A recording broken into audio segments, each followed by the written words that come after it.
Ұлттық аспаптардың үнін естіп өскен бала қазақи болмысын жоғалтпайды. Алматыдағы нөмір 155 балабақшада осы тақырыпқа арналған іс-әрекет сабақ өтті. Онда бүлдіршіндерге ұлттық аспаптар таныстырылып, музыка пәнінің ұстаздары өзара тәжірибе алмасты.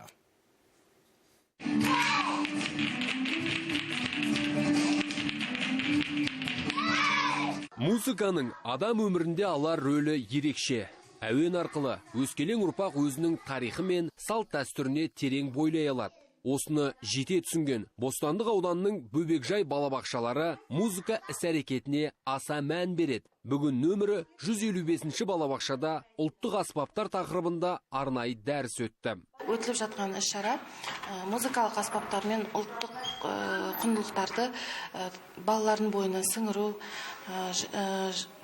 ұлттық аспаптармен таныстыру, қазіргі қолға алынып жатқан жасанды интеллект бойынша балалармен жұмыс жасау, балаларға таныстыру, қызығушылықтарын ояту. Бүлдіршіндер бұл сабақта қазақтың қара домбырасы, қобызы, саз сырнайы, сондай-ақ сыбызғысымен танысып қана қоймай, олардың үнін естіп, тіпті өздері қойылымда қойды.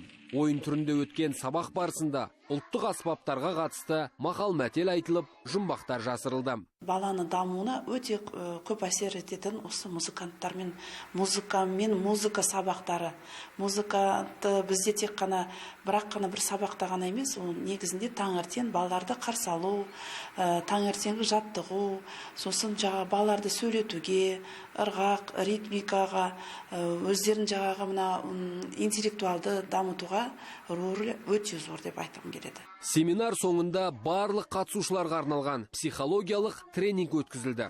Бұндай ашық түрде ұйымдастырылған іс-әрекет сабақтары алда да жалғасын таба бермек.